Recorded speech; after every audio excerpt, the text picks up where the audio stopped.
안녕하세요. 전우이기록입니다. 오늘 영상이 마음에 드셨다면 구독과 좋아요 부탁드립니다. 여러분의 댓글 한 줄이 이 채널을 살아있게 합니다. 오늘은 70에서 80년대 군 생활에서 가장 혹독한 병과 중 하나였지만 정작 제대로 조명받지 못한 병사들 이야기를 하려 합니다. 산을 타고 선을 씹으며 달렸습니다. 무게만 30kg에 달하는 방차통을 등에 메고 깎아지른 절벽을 오르내리던 사람들. 통신이 두절되는 순간 지휘관의 불호령이 떨어지고 그 책임은 오롯이 이 사람들에게 돌아왔습니다. 바로 야전 가설병, 통신병 이야기입니다. 포병은 무거운 포탄을 들고 공병은 삽과 곡괭이로 땅을 팠지만 가설병은 그 모든 부대가 움직이기 위한 혈관을 직접 산 위에 깔았습니다. 전투가 시작되기 전에 먼저 산을 올라야 했고 전투가 끝난 후에도 마지막으로 산을 내려왔습니다. 주목받지 못했지만 이들이 없었다면 그 시대 한국군의 작전은 단 하루도 제대로 돌아가지 않았을 겁니다. 오늘은 70에서 80 시대 통신병 가설병이 힘들었던 이유 탑7을 낱낱이 기록합니다. 지금 댓글창에 여러분의 군번과 부대를 남겨주세요. 통신병 출신 전우 여러분, 이 영상이 그 시절 기억을 소환할 겁니다. 7위 닌자 거북이의 진짜 정체 방차통 30kg, 통신병, 그 중에서도 야전 가설병에게는 별명이 있었습니다.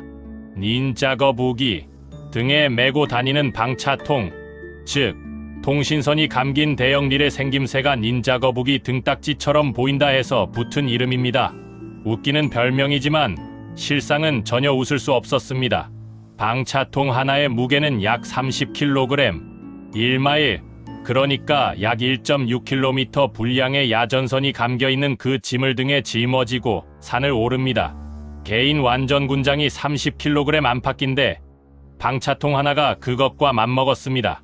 거기에 개인 화기와 철모, 수통, 탄입대까지 더하면 몸 위에 올라간 총 무게는 50kg을 훌쩍 넘기기 일쑤였습니다.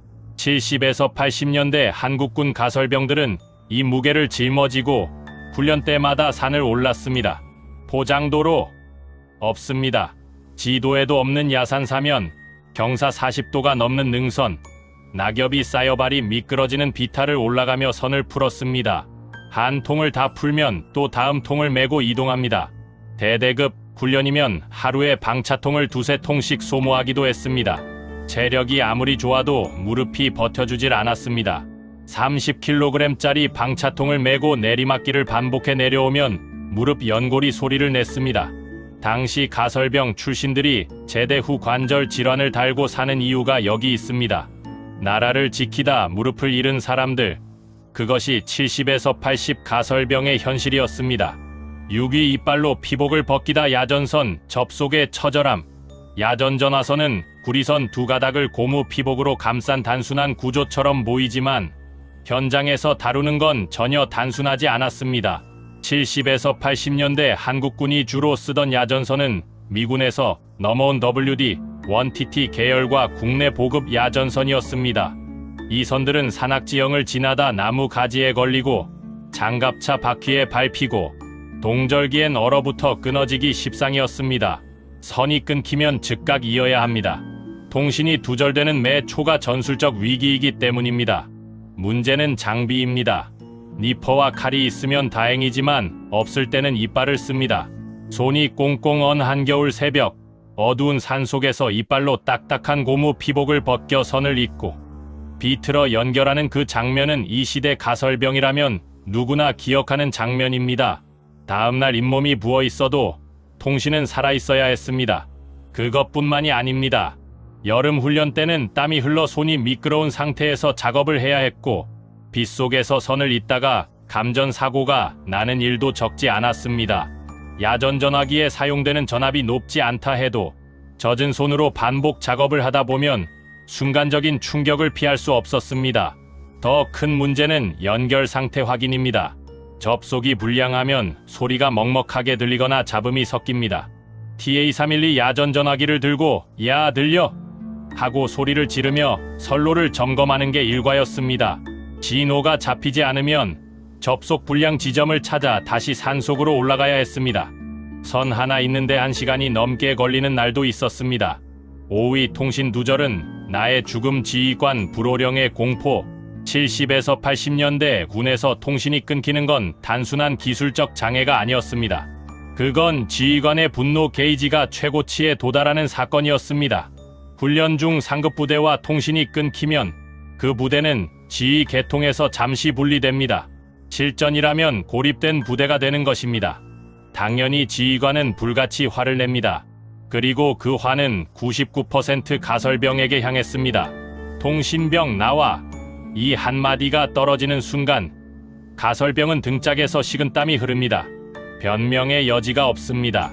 선이 끊겼든 접속이 불량했든 심지어 상대 부대의 장비가 문제였든 간에 통신이 안 된다는 사실 하나로 모든 책임이 가설병에게 집중됩니다.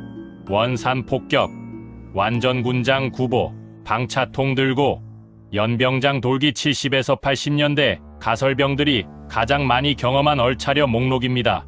더욱 억울한 것은 가설병이 아무리 선을 완벽하게 깔아놓아도 다른 부대 차량이 지나가다 선을 끊거나 짐승이 선을 물어뜯거나 보구의 선이 유실되는 경우도 있었다는 것입니다. 원인이 무엇이든 통신이 끊기는 순간 책임자는 가설병이었습니다.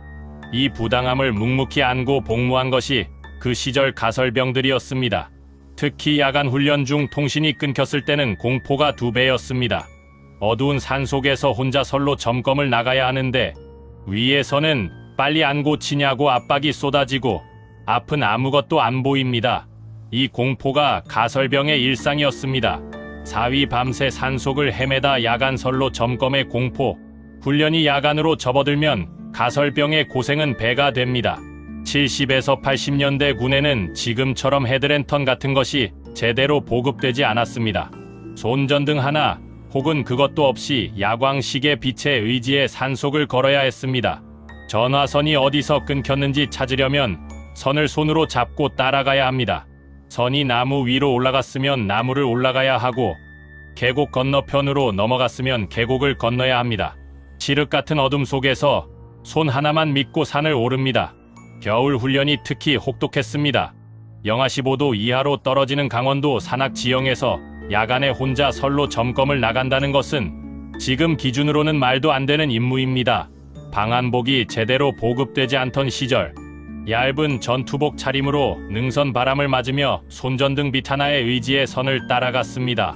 젖은 전투화가 얼어붙어 발가락 감각이 없어질 때쯤 끊긴 선을 찾아내면 그나마 다행이었습니다. 문제는 단순히 춥고 어둡다는 것만이 아닙니다.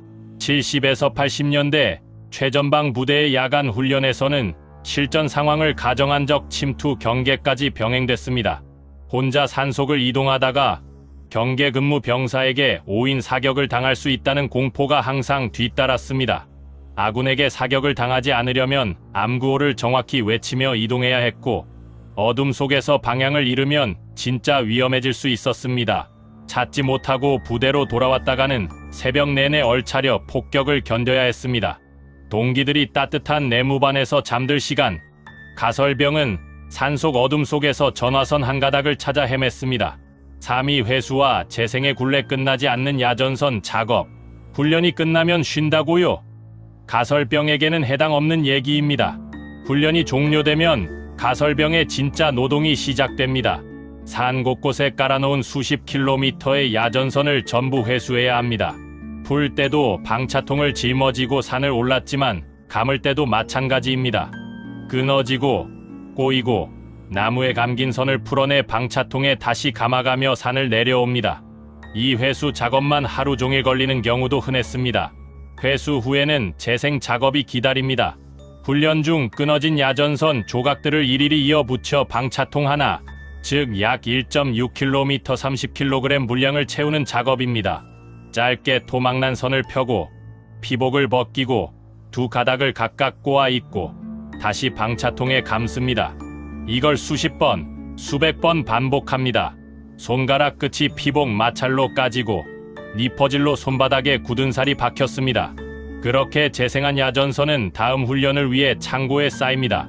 잘 만들어 놓으면 다음 훈련에서 또 끊기고 또 회수하고 또 재생합니다. 이 굴레가 2년 내내 반복됩니다. 70에서 80년대 가설병에게 훈련 끝났다는 말은 곧 선감으로 가자는 말과 같았고, 영내에서도 쉴 틈 없이 이 작업이 반복됐습니다. 2위 전장의 1순위 표적 가설병이 총부터 맞는 이유, 이건 단순한 고충을 넘어 목숨과 직결되는 이야기입니다. 베트남전을 거치면서 군사 전술가들은 한 가지 사실을 발견했습니다. 적의 통신병을 먼저 제거하면 부대 전체를 고립시킬 수 있다는 것입니다. 통신이 끊긴 부대는 상급 부대의 지원을 받을 수 없고, 포병 화력 지원 요청도, 헬기 후송 요청도 불가능해집니다. 기동성과 전투 지속 능력이 급격히 떨어집니다. 그래서 저격수의 1순위 목표물은 지휘관이 아닌 무전기를 메고 다니는 통신병이었습니다. 70에서 80년대 한국군의 각종 전술훈련과 워게임에서도 이 원칙은 그대로 반영됩니다. 소총수 피해가 한 자릿수여도 통신병은 전멸했다는 상황이 빈번하게 설정됐습니다. 그만큼 전장에서 통신병의 식별이 쉽고 제거 우선순위가 높다는 의미입니다. 방차통을 메고 달리는 가설병, 무전기를 등에 짊어진 무선병, 그 육중한 장비가 바로 나를 먼저 쏘라는 표시판이나 다름없었습니다. 몸집보다 크게 솟아오른 안테나, 등 뒤로 풀리는 통신선, 적의 입장에서 이보다 더 쉽게 식별되는 표적은 없었습니다. 자신이 지는 짐이 자신을 위험에 노출시키는 역설, 이것이 통신병이 안고 살아야 했던 또 다른 무게였습니다.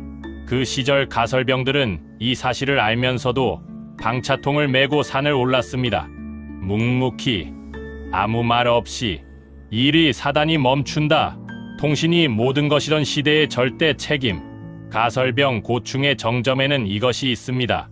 바로 통신은 모든 작전의 혈관이라는 명제입니다.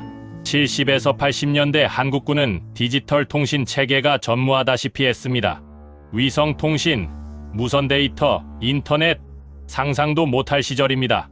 포병의 사격 명령, 보병의 기동 지시, 후방의 보급 요청, 의무 지원 요청까지 모든 것이 유선 야전 전화 혹은 무전기를 통해 이뤄졌습니다. 이 말은 곧 통신이 끊기면 사단 전체가 멈춘다는 뜻입니다.